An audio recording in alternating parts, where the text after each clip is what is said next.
je suis chargé de vous présenter le conférencier qui est derrière moi.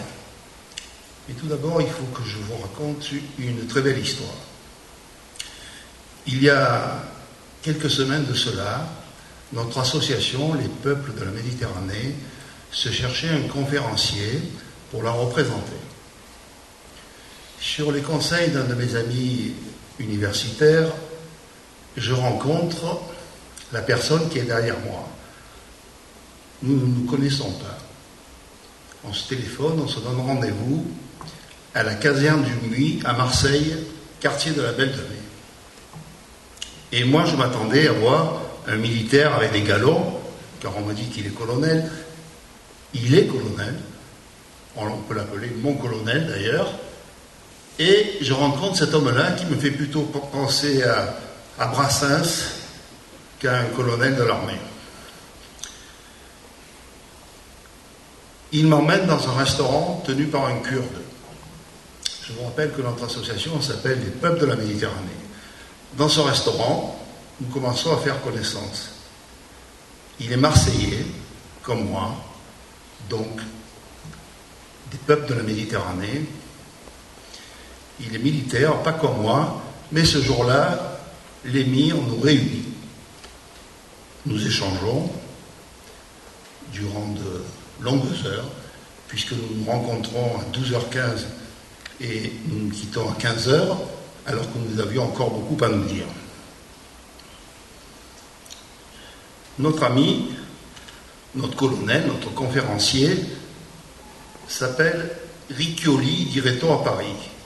Mais comme nous sommes au bord de la Méditerranée, avec sa permission, je vais l'appeler Jean-Louis Riccioli, car il est d'origine italienne.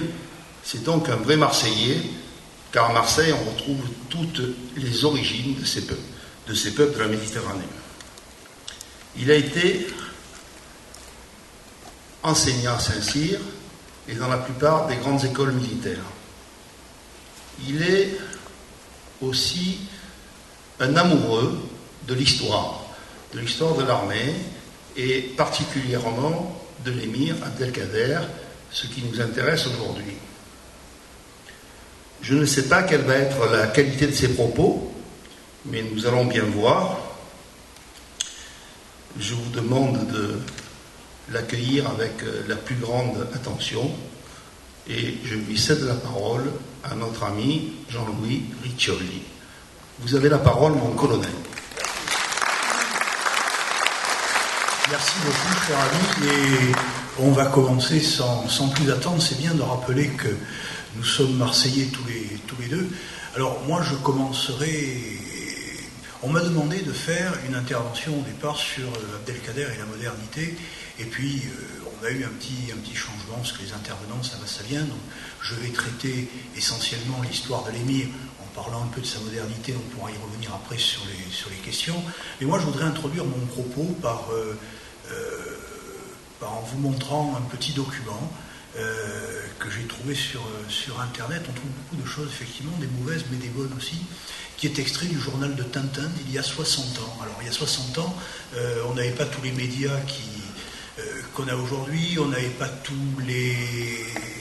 ce qui est à disposition, et la jeunesse, comme on disait à l'époque, la jeunesse, on l'éduquait avec des bandes dessinées de bonne tenue, comme disaient les instituteurs qui venaient de Paris.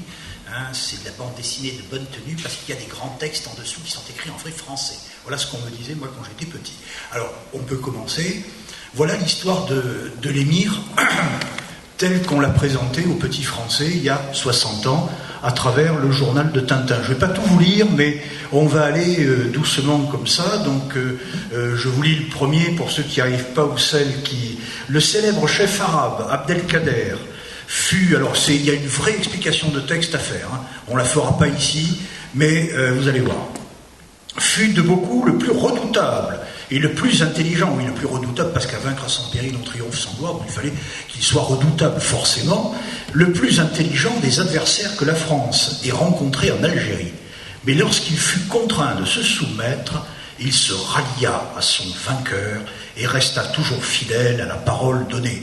Alors après on va continuer, on peut passer, donc là on le voit en 1832, donc juste après le débarquement à Sidi Ferruche, il s'oppose aux Français, on nous dit qu'il est très, très habile, qu'il y a des traités désastreux qui sont signés, le traité de la Tafna, etc. On va revenir sur tout ça tout à l'heure. On passe à la suivante. Voilà, il organise tout le pays arabe, nous dit-on, soumis à ses lois en 8 califats, c'est vraiment un truc, et il perçoit des impôts nombreux et élevés. Mon Dieu, mon Dieu. Voilà, à droite, la lutte reprend. Pourquoi la lutte reprend? Parce que Abdelkader ne voulut pas s'entendre avec le négociateur français. Vous voyez que la phrase clé est toujours à la fin du texte. Hein. Pour les enfants, c'est plus facile, on regarde l'image, on va à la fin, et on a compris le message. C'était très habile pour l'époque. Hein. Ne voulut point s'entendre avec le négociateur français, c'était de nouveau la guerre. On verra tout à l'heure comment c'est arrivé, c'est pas tout à fait ça, mais enfin, vous en doutez. Hein. On passe à la suivante. Le général Vallée essaye d'intimider son ennemi, mais il n'y arrive pas, voilà. Médéa, Miliana à droite, et puis on voit poindre, toujours la dernière phrase, le soin de le capturer fut confié au général Lamoricière et au duc d'Aumale. Là aussi, nous allons y revenir. On passe à la suivante. Alors, Abdelkader avait compris que pour sauver, donc il organise la Smalla sur l'image de gauche, sur l'image de droite, c'est la prise de la Smalla, c'est bien fait pour lui, il n'avait qu'à pas le faire. On passe à la suivante. Voilà, et là, c'est la reddition de l'émir, regardez, hein, on a son vainqueur, le duc d'Aumale, qui est de dos. On le voit dans un air il est un peu contrit, il a l'air d'avoir été pris un petit peu la main dans le bocal de confiture. Hein. On le voit, il arrive, il est vraiment un peu contrit, il tire son sabre. On en reparlera aussi du sabre. Hein. L'émir abandonné par la majorité des tribus algériennes, là aussi, on va revenir sur tout ça, ne vous inquiétez pas. 23 décembre 1847, il vécut vénéré, voilà, on va s'arrêter sur celle-là. Voilà. Moi, j'ai choisi de commencer là-dessus parce que c'est la photo de l'émir que je préfère. Elle est prise à Damas, donc au cours de son exil. Il est vêtu à la mode damassène. Hein, on voit très bien quand on a un peu zoné dans ces pays-là, on voit un petit peu quand on a vu des photos anciennes aussi, on repère tout de suite. Et ce que j'aime, moi, c'est qu'on a affaire d'abord à un homme véritable. On n'est plus du tout dans l'image d'Épinal, dans la légende, avec un regard, regardez ce regard pénétrant, à la fois intelligent, bon, qui pétille d'intelligence et qui pénètre son interlocuteur. C'est vraiment la photo, pour moi, c'est Abdelkader, il est là. Et voilà. Au-delà de ce qu'on vient de voir. Alors vous imaginez bien que ce que je vous ai montré, ça introduit le propos. Pourquoi j'ai commencé comme ça? Bien tout simplement pour vous faire toucher du doigt que l'émir est un enjeu depuis très très très longtemps. Pour des tas de raisons, pour des tas de groupes, pour des tas de gens, l'émir est un enjeu, et pas seulement en Afrique du Nord, dans son pays, en Algérie, mais en France. Pourquoi? Là, qu'est-ce qu'on nous a démontré? On démontrait aux petits-enfants, moi je suis né en 53, donc je veux dire, moi c'est le genre de truc auquel j'ai eu affaire dans mes livres d'histoire. Hein. On disait, mais voyez, lui il est gentil, lui. Lui, c'est un bon arabe, parce qu'il a fait ce qu'on a voulu qu'il fasse. Il est resté soumis, c'est ce qu'on dit dans la première image. Hein. Il s'est plié, il s'est vraiment dit formidable, parce qu'en plus, il s'est plié à ce qu'on a voulu. Bon, vous allez voir que l'histoire est un petit peu différente, hein, même beaucoup. C'est un enjeu que les gens se sont disputés, et se disputent encore aujourd'hui. Donc ça veut dire d'abord, quand on est un enjeu, ça veut dire que c'est une figure qui est tout sauf nulle, c'est une figure de premier plan. On ne s'arrache pas des trucs qui n'ont pas de valeur. Il a une valeur. Il a une valeur tellement importante qu'on se l'arrache. Voilà. Et on va reparler un petit peu de tout ça. Alors, on passe à la suivante. Donc, l'émir Abdelkader, d'abord, c'est quelqu'un que rien ne prédestinait. Si on peut revenir à la précédente, s'il vous plaît. Ah oui, il y a celle-là. Bon, ben oui, ben voilà, la suivante, autant pour moi, c'est moi qui... Alors, ça aussi, celle-là, je l'aime beaucoup. Elle a été prise en 1865 à Paris, au Muséum, par un photographe qui s'appelait Poteau. À l'époque, on essayait d'avoir des figures marquantes. La photographie en était, sinon à ses débuts, du moins, elle était... voilà, on commençait à trouver comme aujourd'hui l'informatique, on va dire, hein, voilà. Beaucoup pratiqué, etc. Et là, c'est une des rares photos où on est le profil de l'émir.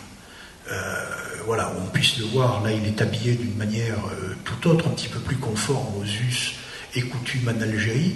Hein, mais voilà, un homme calme, toujours ce beau regard, ce très très beau regard. Et on passe à la suivante cette fois-ci, voilà. Voilà, Abdelkader Nasreddin. Alors, moi, j'ai pas la prononciation, je suis désolé, hein, malgré mes 2 ans d'écriture arabe, moi, j'ai pas la prononciation. Voilà, c'est le fils d'Abdelkader Medieddin et de Zora Ben Sidi Omar Doura, né en 1808, peut-être le 6 septembre. Alors, il y en a qui disent 1807, 1808, voilà, peu importe, je crois que la majorité aujourd'hui, c'est 1808. Mais bon, on ne va pas s'étriper pour ça. Hein. Dans la région de Mascara, à la Ketna, de l'Oued al-Haman. Ce qui est important, c'est que Abdelkader, au départ, rien ne le prédestine à devenir un chef militaire. Et un chef de parti, enfin, vous expliquerez pourquoi je dis chef de parti. Son père, c'est le mokadem d'une confrérie religieuse.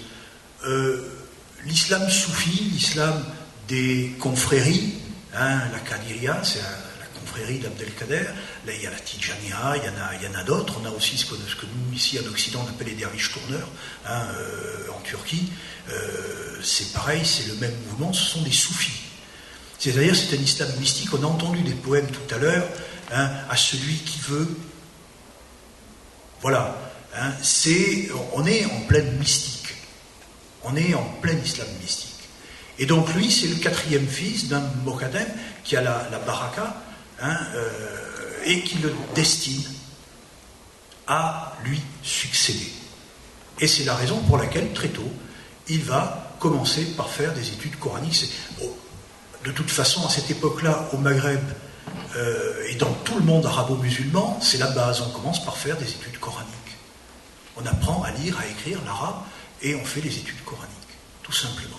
Mais là, on lui fait faire des études coraniques musclées, parce que il doit devenir un chef religieux. Lui, il a été choisi. Donc, il commence à étudier pas mal. Comme c'est un fils de chef, il y a une deuxième composante, et vous voyez que c'est pas neutre, de son éducation, qui est l'équitation. Toute sa vie, Abdelkader restera un des meilleurs connaisseurs des chevaux et de ce qu'on appelle aujourd'hui, enfin ce qu'on appelait autrefois le cheval barbe, hein, le cheval dit arabe, hein, avant que ce soit l'anglo-arabe, et il écrira même un traité d'équitation et un traité sur le cheval qui sera traduit très très tôt, parce que, enfin pour des tas de raisons, sinon on ne va pas s'en sortir. On va rester comme ça. Voilà, donc il va compléter son éducation à Arzeu puis à Oran, hein, avec Si Ahmed Ben Khodja, d'accord, c'est un des grands lettrés du Maghreb à cette époque-là, et à l'âge de 15 ans, il rentre chez lui, il épouse sa cousine. Voilà, c'était le mariage arrangé, on avait fait ça comme ça, ça se passait comme ça. Et puis, couronnement des études, en 1826, il est tout jeune, son père l'amène avec lui à la Mecque, c'est son premier pèlerinage. Mais il ne va pas y aller en 1826, parce que, comme ils ont une réputation de cette aura, hein, autour de cette confrérie, ce chef de confrérie soufi, il y a plein de gens qui veulent aller faire le pèlerinage à la Mecque avec le chef de la confrérie et son fils. À telle enseigne que on a un souci, ils ont un gros souci, ils sont retenus par le bey d'Oran qui craint que ce soit le début d'une révolte. Donc il les garde prisonniers 2 ans. Alors prisonniers, ils ne les enferment pas dans un cachot, bien évidemment, hein. Ils sont assignés à résidence, on dirait aujourd'hui, hein, comme ça. Et donc ils ne partent qu'en 1828. Hein, et ils reviennent en 1829. Voilà, les années de jeunesse, hein, un petit peu le résumé de ce que je viens de dire. 1829, un an avant, ils n'avaient pas la prescience, bien évidemment, ce qui allait se passer, un an avant le débarquement des troupes françaises à Sidi Ferruche. Voilà. Donc voilà l'enfance d'un chef, hein, voilà un petit peu en quelques lignes comment il a été formé. Maintenant on passe aux années de lutte, hein, voilà, j'ai mis un petit peu une espèce de petite frise chronologique au-dessus. 1808-1830, on vient de le passer. Donc vous voyez les années de lutte, 30-47, 17 ans. 17 ans de lutte, même si on considère qu'elle a commencé en 32, on va dire 30, c'est sympa, ça va, c'est tout le monde. Voilà. Là, ça va être un petit peu plus compliqué. Alors, je ne vais pas refaire l'histoire de la conquête de l'Algérie par les troupes françaises, c'est pas le but. On va revenir sur deux, trois choses. S'il y a des choses qui vous travaillent un peu, on pourra peut-être y revenir plus tard. Donc, ce qu'il faut savoir, c'est qu'en juin 1830, il y a le débarquement donc, de la flotte française, enfin l'arrivée de la flotte française en rade d'Alger et le débarquement à Sidi Ferruch. Ça se fait très vite. La résistance, elle est quasiment inexistante dans la mesure où les Français débarquent des troupes avec de l'artillerie, etc. Il va y avoir des échanges de coups de feu, bien sûr, il y a des morts. Les Français entrent dans Alger, le dé d'Alger est déjà parti. Il a déjà déserté son palais, donc voilà, c'est terminé. Et les troupes françaises commencent à s'enfoncer tout doucement dans le pays qui est là. C'est un pays qui est sous administration théoriquement ottomane, turque. En une ou 2 semaines, l'administration turque vole un éclat. Elle part en ruine pour des tas de raisons. Là aussi, on peut y revenir, mais c'est pas tellement le sujet. Son père, le père d'Abdelkader, se manifeste immédiatement. C'est pas le seul. On en reparlera aussi. C'est loin d'être le seul. Mais avec cette aura, quelqu'un avec cette aura religieuse comme ça, c'est le premier. Il se manifeste très fort et son fils est à ses côtés pratiquement dès le début. Et dès 1832, donc 2 ans après le débarquement des troupes françaises, son père lui cède le commandement. Il n'y a pas d'autre mot. Il lui cède le commandement des troupes qui sont là et qui doivent s'opposer à l'avance française. C'est un jeune guerrier, 1808-1832, imaginez, que rien ne préparait à ça. Il a fait des études religieuses surtout, mais comme je vous l'ai dit, il a appris à monter à cheval et très certainement à manier le sabre en même temps. Ça faisait partie de l'éducation dans ce milieu-là, donc il n'y a pas de souci. Et tout de suite, on essaye de ruser avec lui.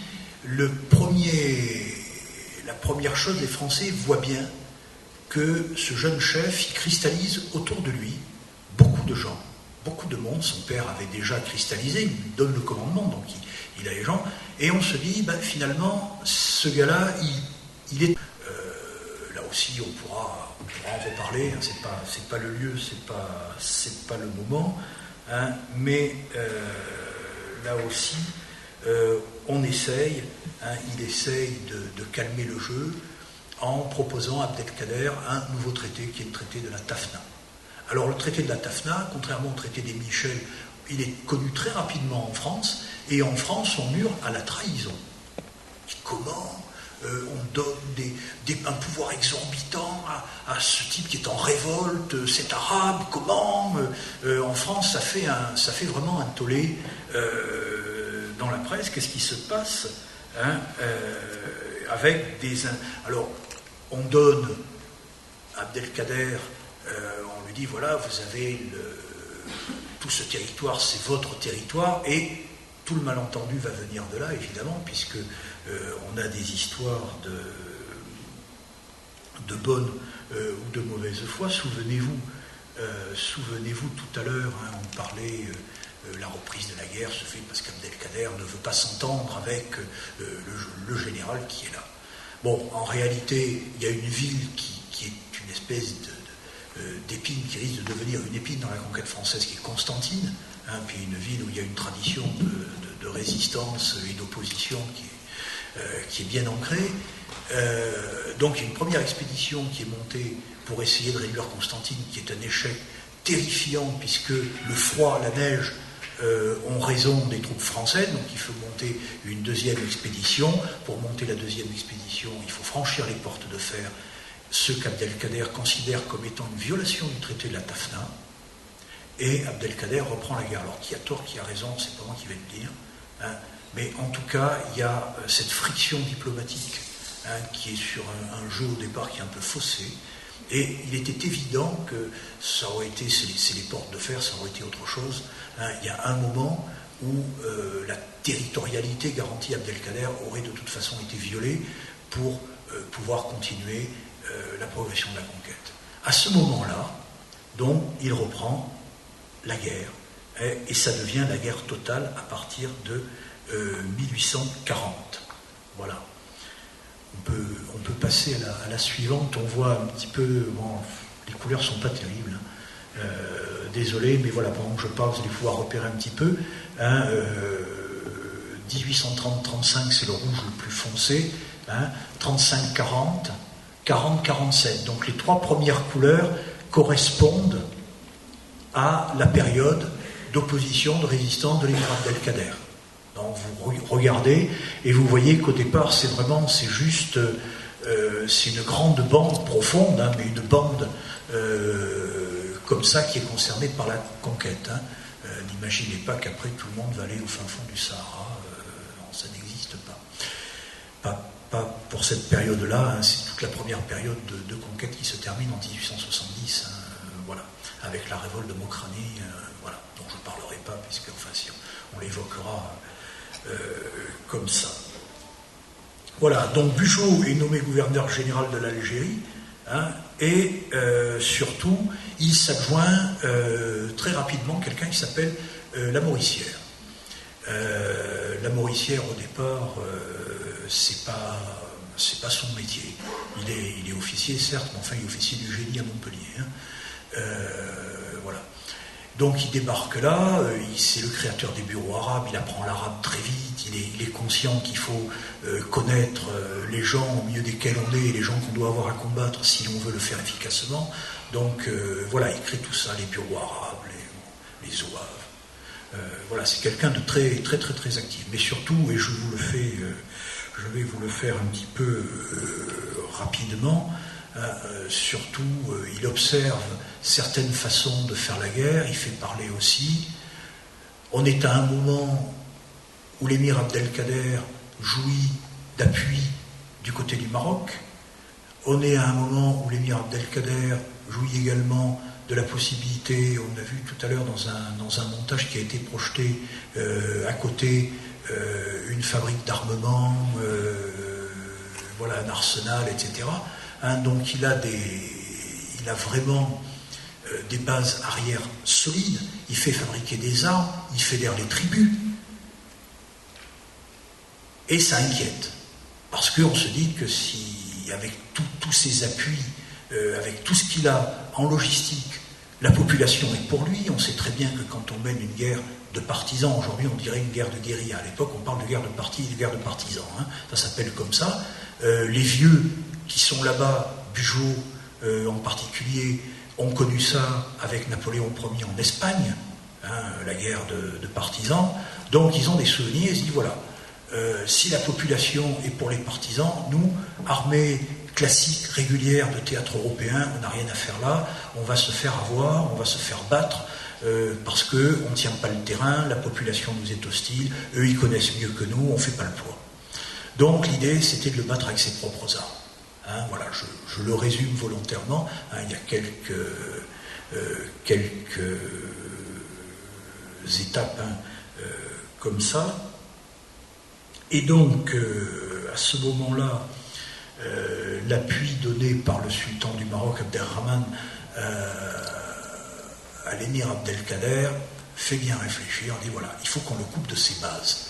Donc, la Mauricière commence à faire la guerre de Rézou. Et la guerre de Rézou, c'est terrifiant. C'est-à-dire, on rase le village, voilà, je ne parle pas des enfumades et autres joyeusetés, mais vraiment dans la zone, dans cette zone-là, il y a une guerre de Rézou qui est vraiment une guerre destinée à faire pas la terre brûler, mais on n'est pas loin. Donc c'est vrai que petit à petit, les populations qui soutiennent l'émir lui-même, va commencer à se retrouver coupé de ses bases, il va se retirer au Maroc, on va attaquer du côté du Maroc, et là, il va monter ce qu'on appelle la Smala. La Smala, c'est quoi? Il reprend l'idée, vous savez, au Maroc, on parle des villes impériales, hein, le sultan du Maroc, il avait 3 capitales. Pour nous, Français, Jacobins, etc., qu'est-ce que c'est que ce truc? Comment ça marche? C'est pas possible. Si, ça marchait très bien.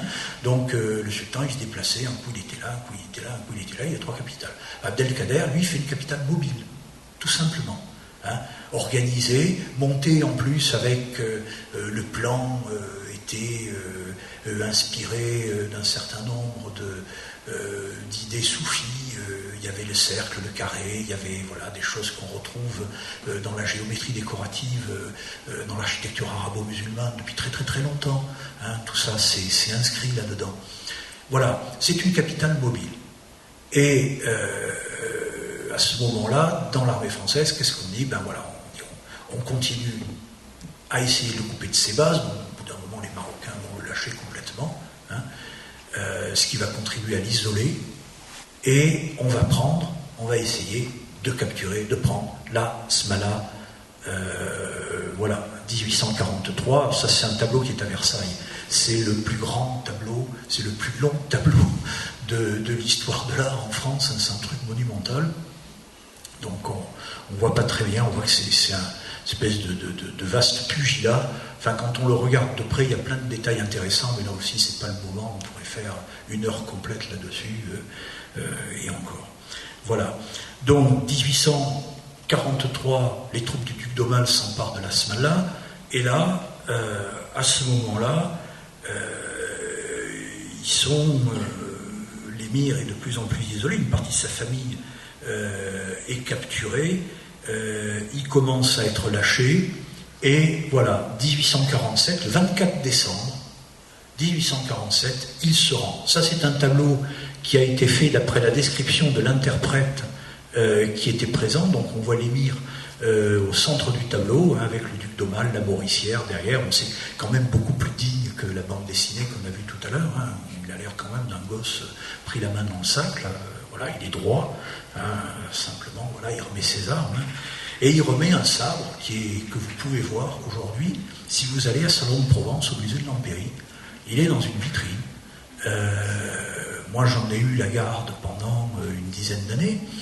Et la première fois que je l'ai sorti de son four, la première fois que je l'ai tiré, je pensais que j'allais tomber sur une lame avec des versets du Coran, ou avec je ne faiblirai pas, ou avec des choses comme ça. Eh bien, pas du tout. Figurez-vous que le sabre qu'il a donné à ses vainqueurs. C'est un sabre qui, certes, avait été monté au Maghreb, parce qu'on y retrouve stylistiquement. Je suis aussi conservateur de musée, je me dévoile progressivement. J'avais dit à Michel de rester calme. Je suis aussi conservateur de musée, historien d'art. Ça aide. Donc on a une monture qui est tout à fait classique pour le Maghreb. La lame est faite en France, elle est dépourvue de toute décoration et elle est signée d'un fourbisseur parisien. Donc à mon avis, il ne devait pas rigoler, mais il leur a fait un petit pied de nez en leur rendant une lame française. Voilà, maintenant vous le savez. Voilà, jusqu'à présent c'était un peu confidentiel, mais voilà. Donc si vous passez à Salon, allez au musée de l'Empéry. Moi je voyais souvent dans les salles des gens avec une petite pointe d'accent sympathique. J'ai dit, ah tiens, ça, alors j'engageais la conversation et chaque fois on avait des échanges sur Abdelkader qui étaient extraordinaires. Voilà. Donc non, j'étais au Mucem jusqu'au mois dernier, je vous confirme qu'il n'y est pas. Peut-être. Vous l'avez vu? Oui? Non. Là, il a... Enfin, à moins que... Après, moi, ça fait 6 mois que j'ai quitté le musée, donc peut-être qu'il a été... Voilà, mais... Voilà. Donc, soit au Mucem, soit à Salon, hein, mais vous pouvez le voir. Voilà. Donc, à partir de là... on donne la parole, le duc d'Aumale donne sa parole à Abdelkader en lui disant ben non, vous allez être bien traité, vous allez voir, c'est formidable, hein, mais le problème, c'est qu'on fait en sorte qu'il ne respecte pas sa parole, parce qu'il y a tout un tas de pressions autour qui vont s'exercer. On va y revenir tout à l'heure en parlant de la captivité. Moi, ce que je voudrais faire pour terminer sur le chapitre militaire, c'est deux, trois réflexions de façon à cadrer un petit peu les choses. D'abord, pour quelqu'un qui a eu une éducation religieuse au départ, sur le plan militaire, il s'en sort remarquablement bien, à telle enseigne qu'il devient vraiment un vrai chef de premier plan et un chef de guerriero. Un chef de partisan, comme on dit à l'époque, de guerriero, comme on dirait aujourd'hui. Donc quelqu'un utilisant parfaitement le terrain, de façon à pouvoir avoir en permanence des revenus qui lui permettent d'entretenir le combat qu'il est en train de mener. Voilà. Donc ça ne se limite pas simplement à agiter des moukalas et des sabres en criant très fort, c'est vraiment quelque chose de très organisé, c'est vraiment quelque chose de remarquable. Quand on l'étudie en détail, je vous assure que beaucoup de chefs militaires aimeraient avoir le sens de l'organisation comme l'avait Abdelkader pour ce type de guerre, ce type de combat, ce type de mission. Donc ça ne fait pas de doute, c'est un excellent chef militaire. Voilà, ça c'est la première chose. Le traitement fait aux blessés, aux prisonniers, on en parle beaucoup. C'est vrai que quelqu'un faisait allusion à un colloque à Alger. Oui, moi j'ai trouvé aussi des traces de ce colloque sur Internet il y a moins d'une semaine, où justement on avait inauguré par une journée sur Abdelkader, précurseur du droit humanitaire. Voilà, j'ai lu ça. Moi je n'irai pas aussi loin.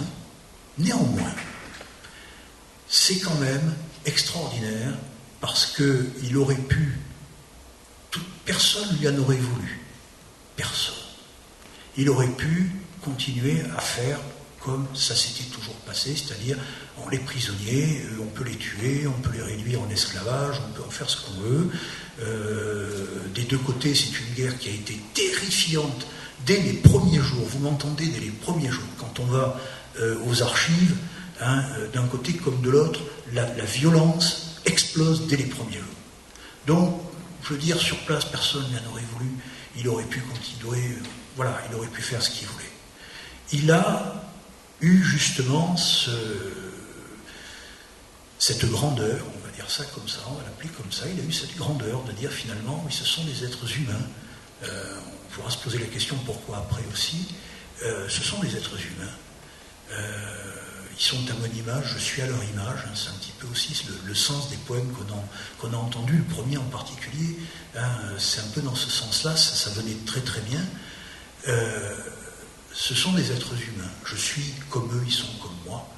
Et on ne doit pas leur faire de violence, on ne doit pas leur infliger de traitements qui ne soient pas des traitements qu'on inflige aux êtres humains, mais aux êtres humains considérés au plus haut, et non pas comme, comme vous pouvez imaginer.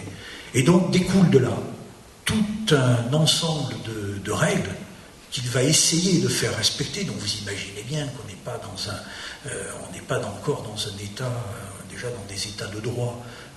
Il y a des bavures parfois qui sont sanctionnées fort heureusement.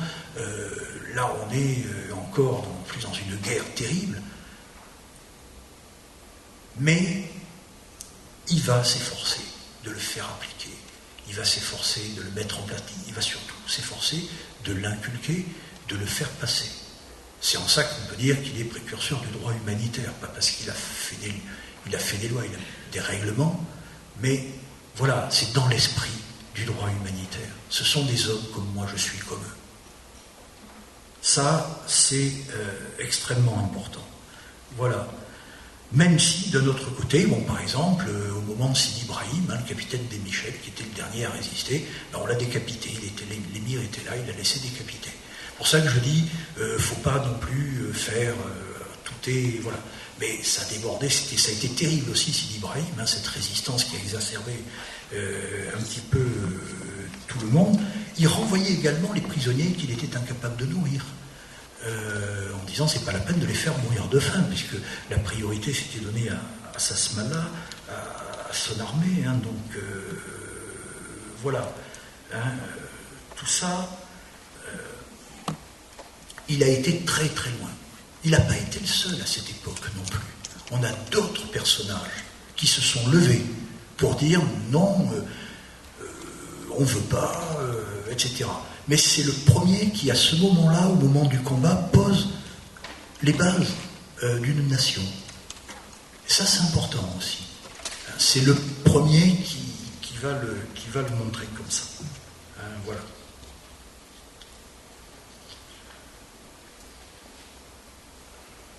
Donc, il se rend. Et puis, ben, c'est pas du tout ce qu'on lui a promis, hein, puisqu'on va l'amener au château de la Malgue, à Toulon, avec toute sa suite. Hein, on va le mettre en prison, carrément. Bon, les conditions au château de la Malgue, hein, c'est pas terrible. C'est dans une casemate, c'est vraiment... donc il est là avec sa famille, avec sa suite, etc. Et puis, petit à petit, on va le transférer. Alors, il y a le transfert au château de Pau. Tout à l'heure, on faisait allusion à Sainte-Marguerite. Je ne sais plus, il est où? Il est là, le monsieur. Je le reconnais. Il est là. Oui. À Sainte-Marguerite, on a emprisonné une partie de sa suite, tout simplement. C'est pas lui. Hein. Moi, il y a longtemps que j'y suis pas retourné. Quand j'y allais régulièrement, c'était signalé. Maintenant, je ne sais pas ce qu'il en est, parce que j'y suis pas retourné au moins depuis 20 ans. Hein, mais autrefois, c'était très très bien signalé. On disait une partie de la Smala, ce qui était idiot, hein, mais on voyait bien, en fait, c'est la suite de l'émir, a été emprisonné à Sainte-Marguerite. Voilà. Petit à petit, on va le transférer du fort La Malgue jusqu'au château de Pau, hein, parce qu'il y a...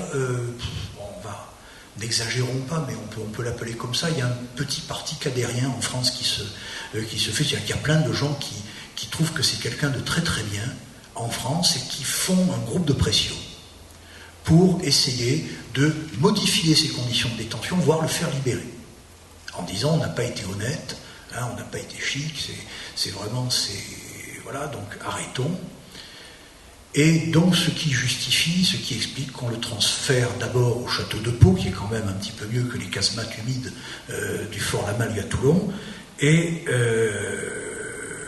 ensuite, voilà, il y a même des ecclésiastiques, hein, il y a l'évêque de Bordeaux, voilà. À partir de là, on va le transférer au château d'Amboise, hein, en Touraine, dans la vallée de la Loire, les fameux châteaux de la Loire, et là aussi, même si c'est un petit peu anachronique, eh bien, il tient un véritable salon. On vient le voir, on vient parler avec lui, on vient échanger. Hein. Tout de suite, c'est un prisonnier, mais voilà, c'est ouvert, on vient le voir, on vient... et là, on peut dire, il y a des historiens qui disent, oui, c'est à cette époque-là, c'est celui issu de la civilisation arabo-musulmane, celui du Maghreb, qui connaît le mieux la civilisation des Occidentaux. Parce que il va en fréquenter tout le temps, tous ces gens qui viennent le voir, il échange, il est ouvert. Il est ouvert, il donne ce qu'il a, il donne ce qu'il sait. Il reçoit aussi en retour, mais il donne beaucoup. Et tout ça fait que l'atmosphère est quand même beaucoup en sa faveur. Et puis surtout, il y a des choses qui se répandent petit à petit. Hein, il y a des choses qui dit, c'est un personnage intéressant, voilà. Donc, Amboise, au bout d'un moment, hein, tout simplement, eh bien, Napoléon III, ça va conduire à sa libération, 1852. On passe là, voilà, ça c'est l'entrevue. Alors, c'est pas celui qui baise la main de Napoléon III, on le reconnaît derrière. Hein. Il est tout droit, il regarde. Hein. Ça, c'est l'entrevue à Amboise avec Napoléon III. Ça conduit à la libération. Napoléon III est tellement qu'il l'invite à Paris et il va passer la revue des troupes à cheval avec l'empereur. Donc le voilà passé donc, du statut de prisonnier, là, un prisonnier quand même un peu luxe, mais prisonnier quand même, à celui eh bien, d'homme reconnu, etc. Sauf que, bah, évidemment, il rentrera pas en Algérie. C'est lui qui le décide. puisqu'il a dit, au moment où il s'est rendu, il a eu une phrase terrible, il a dit « Maintenant, je suis mort ». Pas au sens où on le dit aujourd'hui, « Je suis mort ». Non. Il a dit « Maintenant, je suis mort ». Toute cette lutte qu'il a menée, qui a mené à la reddition, maintenant, je suis mort. Donc, il ne rentrera pas en Algérie, dans son pays, et il va dire, voilà, maintenant je reviens à ce qui avait été ma toute première voie, qui est la voie du soufisme, de l'islam, et je veux aller en Turquie parce que à Bursa, il y a une école célèbre. Bon, il va aller dans un premier temps donc à Brousse. Ensuite, il va aller auprès du tombeau d'Ibn Arabi à Damas, qui est quand même un des grands centres de la foi islamique, pour aller auprès du tombeau de celui qu'il considère comme son maître spirituel. Voilà. Et il voyagera, il fera encore plusieurs séjours en France. Voilà, merci. Voilà, premier voyage à Paris, Abdelkader. Et puis là, il y a 2-3 choses qui se passent un petit peu singulières. Alors on va en reparler. On passe à la suivante. Voilà, là il est en 65, on le voit assis. On a la chance d'avoir des photos. Ça c'est formidable. On a son visage, on a son regard. Ça c'est bien quand on étudie un personnage, d'avoir sa photo, d'avoir des choses comme ça. Donc le voici assis. Voilà, donc en Syrie, après 1865, on voit bien, voilà, vous êtes tous sous ma protection. On sait que on a de nombreuses émeutes, on a de nombreux mouvements de violence envers les minorités religieuses dans cette partie de l'Empire ottoman à cette époque-là. 1860. Ce qu'on dit moins quand on parle de l'émir Abdelkader et de son intervention, c'est qu'après 1860, ça permet à Napoléon III d'envoyer une expédition militaire en Syrie, qui sera une promenade militaire. Il n'y aura pas d'échange de coups de feu, rien du tout.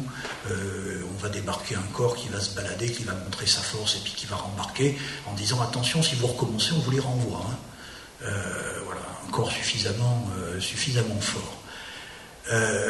Voilà, donc il y a ce grand moment de l'intervention de l'émir en faveur de ces minorités religieuses, menacées, vraiment menacées dans leur vie, qui lui vaut, donc il y a cette amitié avec Napoléon III aussi, dont on parle beaucoup, sur laquelle il faut aussi mettre des nuances chaque fois. Moi, je ne sais pas quelles étaient les arrière-pensées de Napoléon III. Voilà. Je ne sais pas quelles étaient les arrière-pensées de l'émir non plus, mais celle de Napoléon III m'inquiète un peu plus. Voilà. Mais en tout cas, il y a cette amitié qui est là. Voilà, vous savez, la politique, c'est toujours un peu comme ça. Voilà. À la suite de ce coup d'éclat, pratiquement, dès 1860, donc la même année, il y a une loge maçonnique à Paris qui s'appelle la loge Henri IV, qui prend contact, qui dit « c'est formidable ce que vous avez fait, grosso modo, c'est formidable, c'est tout à fait dans l'esprit de ce que nous on défend. Est-ce que vous accepteriez de nous rejoindre ?» Alors il y a toute une correspondance, ce matin c'était évoqué en disant il y a des documents au musée de la franc-maçonnerie, c'est vrai, ce sont des documents authentiques, je sais que c'est beaucoup contesté, etc. Bon, il y a des travaux d'historiens, on est à Aix ici, quelqu'un comme Bruno Etienne, dont on ne peut pas se passer d'évoquer la mémoire ici en parlant d'Abdelkader à Aix et de franc-maçonnerie, je veux dire, a fait des travaux suffisamment solides, construits que nous lui connaissons tous, voilà, pour qu'aujourd'hui il soit plus permis de douter de cet échange de correspondance, etc. Et il est initié plus tard dans une loge à Alexandrie qui fait son initiation, voilà, après qu'il ait participé à des travaux ou pas des travaux, c'est un autre souci. Pour moi, ça, c'est une question autre. Mais là, en tout cas, il l'a fait volontiers, il l'accepte, une lettre d'acceptation, qui montre, comme on le disait ce matin, je ne sais plus qui en parlait ce matin, mais très justement aussi, on peut être Voilà, lui il montre qu'il peut être, il accepte d'être franc-maçon tout en restant, il ne perd pas sa qualité de grand soufi, de mystique et de religieux. À aucun moment. Voilà.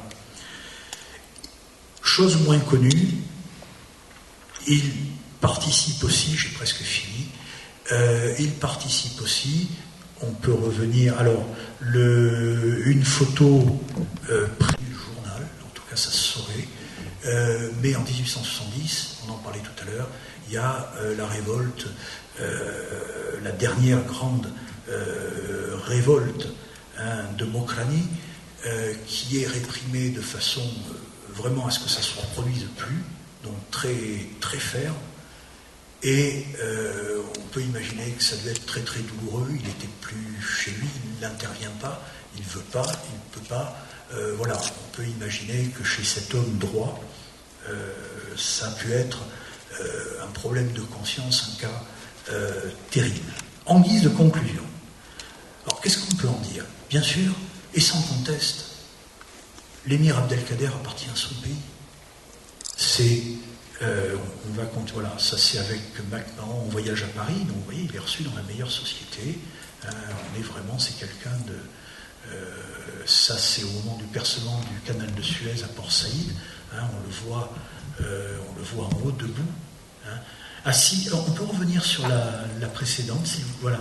Assis en bas à gauche, celui qui est le plus bas, c'est le meneur d'une célèbre révolte dans l'Empire ottoman à ce moment-là. Voilà. Ils se sont entre chefs de partisans. Moi, j'aurais été curieux de savoir ce qu'ils ont échangé tous les deux. Voilà. Je vous le dis au passage. On peut passer, voilà, et puis ça, c'est le retour en 1966, descendre à Alger. Alors, sur cette photo, on dit, voilà, oui, il appartient à son pays, c'est vrai. C'est le fondateur de la nation algérienne moderne. Et là, il n'y a rien à dire, personne ne peut le disputer. Il n'y a rien à dire. Mais souvenons-nous aussi que ce n'est qu'à partir des années 20, 1920, que la figure d'Abdelkader commence à s'imposer en Algérie comme le père de l'Algérie moderne. Pas avant. Pour des tas de raisons, là aussi, qui ne m'appartient pas de discuter, puisque ça aussi, ça nous amènerait sur un tout autre débat. Deuxième point que j'aimerais aborder pour conclure, c'est que ces années de lutte, ces années d'exil, ne sont pas pour lui l'opportunité de reprendre la lutte, mais celle de revenir vers ce qui a nourri ses années d'enfance, l'étude de la religion, et de sa religion, mais d'un islam mystique, soufi, qui est un pont entre les civilisations. On a toujours remarqué, et tous les gens qui ont étudié le soufisme à un moment ou à un autre remarquent que c'est vraiment le pont, c'est vraiment le lien qui peut, un des liens, c'est pas le seul, mais c'est un lien important qui peut rapprocher Orient-Occident, cet Orient-là, et notre Occident. Ça, c'est une chose importante. 3 pèlerinages à la Mecque. 3. Quand on le voit à Port Saïd, là, il revient de son 3e pèlerinage à la Mecque. Voilà. Et c'est à travers ça qu'il forge, d'abord, ses règlements, sa doctrine, de respect des hommes, de respect de l'être humain. Quand on parlait tout à l'heure du traitement des prisonniers, c'est là, on y est, on est dedans, on est complètement dedans. Voilà.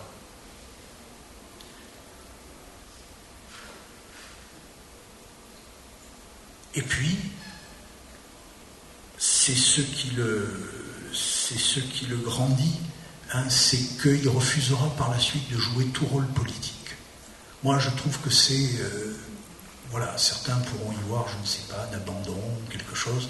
Moi, je trouve que ça le grandit encore plus. Il a mené sa révolte, il a été vaincu, il dit maintenant, je reprends ma pratique religieuse, je reprends l'étude. Je me consacre à l'homme, je me consacre à l'esprit et je me consacre à l'homme. Ce qu'il démontre largement avec ses interventions, etc. Et ça le grandit encore plus. Ce qui fait que finalement,